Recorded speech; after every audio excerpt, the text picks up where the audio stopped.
गोजरी ज़बान में अपडेट सुनिए। भारत में इंतहा पसंद हिंदुओं ने अकलीतां को जीणो आराम कर दिता है। मुसलमानों के अलावा ईसाई भी भारतीय इंतहा पसंद हिंदुओं का निशाना के ऊपर है। मोदी का दौरे हुकूमत में तो अकलीता न ख़त्म करने का अलल ऐलान दावा किया जा रहा है।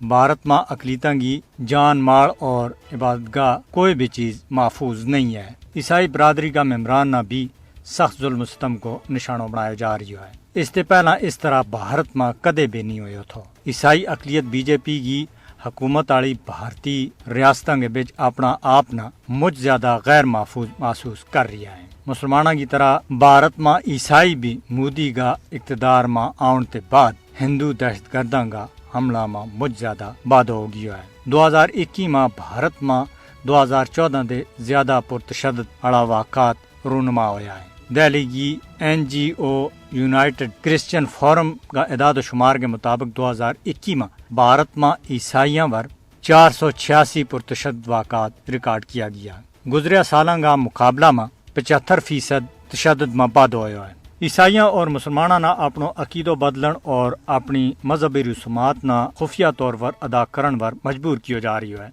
मुसलमान और ईसाई मोदी हुकूमत का निशाना बारे उनकी नस्ल कुशी का अलल ऐलान दावा किया जा रहा है। और जो सारा कुछ इस वास्ते किया जा रही है कि हिंदू बालादस्ती ना भारत के अंदर मजबूत किया जाए और हिंदू बालादस्ती बीजेपी हुकूमत का अहम एजेंडा में शामिल है।